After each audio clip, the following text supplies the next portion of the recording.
Kak Caca, tabe guru kami Ustaz Maulana, Ustaz Bani, para alim ulama, para jamaah yang dimuliakan Allah Subhanahu wa taala. Jamaah. Kita membahas ini bukan hanya sekedar pengen cari salahnya laki-laki. Kita membahas ini bukan hanya mencari kekurangannya perempuan. Tapi kita membahas ini guna mencari kekurangan diri kita sendiri supaya kita perbaiki. Karena tujuan kita bukan hanya bahagia di dunia, tapi tujuannya bahagia fid dunya wal akhirah. Dan standarnya ini bukan standar semua rumah tangga, bukan. Karena rumah tangga yang paling sempurna hanya rumah tangganya Sayyiduna Muhammadin sallallahu alaihi wasallam. Laki-laki yang paling sempurna adalah Nabi Muhammad sallallahu alaihi wasallam. Lanjut dari apa yang dibahas oleh guru kita Ustadz Bani Hashim tadi tentang berbicaranya seorang laki-laki. Kalau sekarang pembahasannya lebih dalam lagi. Apa itu deep talk? Ibu tahu deep talk nggak, Bu? Deep talk itu bicara dalam. Apa bicara yang dalam? Bicara secara emosional. Bicara dari hati ke hati. Kita lanjutkan setelah Indonesia Raya. Tanah air kita senantiasa dilindungi oleh Allah Subhanahu wa taala. Amin ya rabbal alamin. Kenapa sih laki-laki anti banget diajak deep talk? Ternyata deep talk itu berbicara dari hati ke hati secara emosional, mesti dibuka semuanya. Sedangkan laki-laki itu adalah pelindung. A'udzubillahi minasyaitonirrajim. Ar-rijalu qawwamuna 'alan nisa'i bima faddalallahu ba'dahum 'ala ba'd.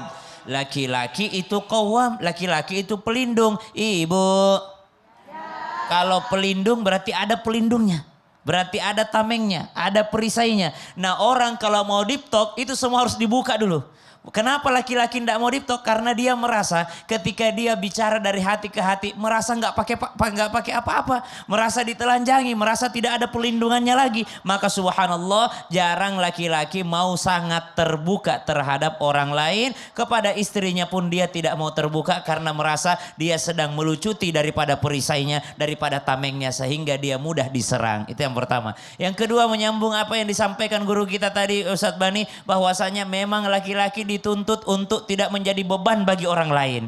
Laki-laki selalu merasa kalau saya sampaikan ini kepada istri saya, bukannya tambah kecil masalahnya, justru tambah besar masalahnya. Biarlah aku menanggung sendiri, biarlah saya yang mencari solusinya, dibandingkan menjadi beban masalah bagi orang lain. Sehingga banyak laki-laki tidak mau berbicara terlalu dalam kepada istrinya, apalagi kepada anak-anaknya. Tapi kalau zaman sekarang sudah banyak. Zaman sekarang laki-laki banyak cerita. Tiba-tiba lama ndak muncul, tiba-tiba langsung WA. Apa kabar dek? Jadi kalau laki-laki itu mah WA biasa, hati-hati. Zaman sekarang. Kenapa? Pinjam dulu segini. Kalau ada dana segini bisa dikirim dulu. Subhanallah. Maka kalau dikatakan ada laki-laki tidak mau deep talk karena dia melindungi dirinya. Kalau ada laki-laki tidak mau deep talk karena dia tidak mau menjadi beban bagi orang lain. Tapi subhanallah, ketika seorang laki-laki ingin diajak bicara, tadi disampaikan solusinya sama Ustadz Bani, kita tambahin lagi solusinya. Ibu, kalau mau ngajak bicara laki-laki, kata ahli neuroscience, ajaklah dia bicara sementara dia melakukan aktivitas yang lain. Contoh, lagi nyetir motor atau lagi nyetir mobil, ajak bicara di situ. Kadang-kala kalau lagi nyetir mobil mau cerita dia itu. Kadang-kala lagi nyetir tiba-tiba ditanya, "Pak, kamu ingat gak waktu ini?" Biasa kadang-kala ingat. Oh, jadi usahakan kalau mau ngobrol itu jangan kayak terlalu yang serius banget, dianggap lebih santai lah, dibawa lebih santai. Karena tadi diintimidasi kalau terlalu serius. Oh gitu ya Ustaz. Serasa ya? Diinterogasi, langsung perlindungannya datang. Oh ini saya salah apa ini ya? Dan salah satu yang paling penting, bener gak sih, perutnya kenyangin dulu.